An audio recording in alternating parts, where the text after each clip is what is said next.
தமிழகத்தின் பல்வேறு மாவட்டங்களில் கன முதல் மிக கனமழை பெய்யும் என்று இந்திய வானிலை ஆய்வு மையம் எச்சரிக்கை விடுத்திருக்கக்கூடிய சூழலில் கனமழை முன்னெச்சரிக்கை தொடர்பாக 6 மாவட்ட ஆட்சியர்களுடன் முதல்வர் ஸ்டாலின் ஆலோசனையில் ஈடுபட்டு வருகிறார்.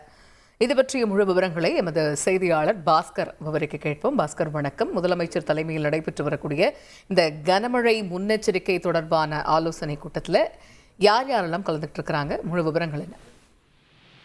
தஞ்சாவூர், திருவாரூர், நாகப்பட்டினம், கடலூர், விழுப்புரம், மயிலாடுதுறை மாவட்ட ஆட்சித்தலைவரோடு தமிழக முதலமைச்சர் காணொலி காட்சி வாயிலாக ஆலோசனை மேற்கொண்டு வருகிறார். அப்போது வருவாய்த்துறை அமைச்சர் KKS ராமச்சந்திரன், தலைமைச் செயலாளர் மற்றும் வருவாய்த்துறை செயலாளர், டிசாஸ்டர் மேனேஜ்மெண்ட்டுடைய நிர்வாக ஆணையர் ராஜேஷ் லக்கானி உள்ளிட்ட உயர் அதிகாரிகள் உடன் இருக்கிறார்கள். இந்த ஆலோசனை கூட்டம் என்பது முன்னெச்சரிக்கை நடவடிக்கையாக நிவாரண முகாம் எல்லாம் தயார் நிலையில் வைத்திருக்க வேண்டும், பள்ளி கல்லூரிகளுக்கு விடுமுறை தொடர்பான முடிவுகளை உடனுக்குடன் எடுக்க வேண்டும் உள்ளிட்ட பல்வேறு அம்சங்களை உள்ளடக்கியதாகத்தான் இந்த ஆலோசனை கூட்டம் என்பது முக்கியத்துவம் பெறுகிறது.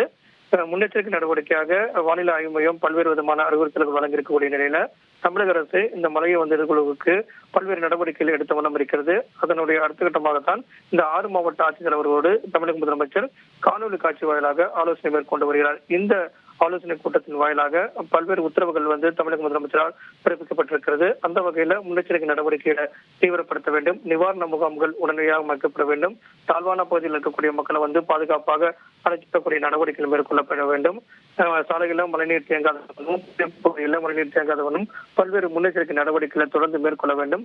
கண்காணிப்புக்காக IAS அதிகாரிகள் நியமிக்கப்பட்டிருக்கிறார்கள்.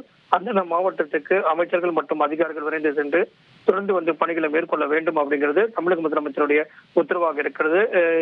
மாநில கட்டுப்பாட்டு அறை மற்றும் தேவைப்படக்கூடிய இடங்களுக்கான பேரிடர் மீட்பு படை உள்ளிட்ட பல்வேறு அறிவுறுத்தல்கள் என்பது இதன் மூலமாக பிறப்பிக்கப்பட்டிருக்கிறது. தேவையான அனைத்து விதமான உதவிகளையும் செய்வதற்கு அரசு தயார் நிலையில் இருக்கக்கூடிய நிலையில என்ன தேவைகள் இருக்கிறது என்பதையெல்லாம் தொடர்ந்து தெரியப்படுத்த வேண்டும். அதன் அடிப்படையில நடவடிக்கைகளை தீவிரப்படுத்தப்பட வேண்டும், உடனுக்குடனான முடிவுகளை மேற்கொள்ள வேண்டும், அனைத்து துறைகளும் ஒருங்கிணைந்து செயல்பட வேண்டும் அப்படிங்கிறது இந்த கூட்டத்தில் தமிழக முதலமைச்சர் உத்தரவாக பிறப்பித்திருக்கிறார். அதிகாரப்பூர்வமான பல்வேறு தகவல்கள் தொடர்ந்து வரக்கூடிய வாய்ப்பு இருக்கிறது. பள்ளி கல்லூரிகளுக்கான தொடர் அறிவிப்புகள், அதே போல மக்களுக்கான பாதுகாப்பான நடவடிக்கைகள் எல்லாம் தொடர் நடவடிக்கையாக மேற்கொள்ளப்பட்டு வருகிறது. அந்த வகையில தமிழக முதலமைச்சர் பல்வேறு உத்தரவுகளை அதிகாரப்பூர்வமாக இன்னும் சற்று நேரத்தில் அறிவிக்க உள்ளார். தகவல்களுக்கு நன்றி பாஸ்கர். செய்திகளை உடனுக்குடன் தெரிந்து கொள்ள உடனே சப்ஸ்கிரைப் பண்ணுங்க.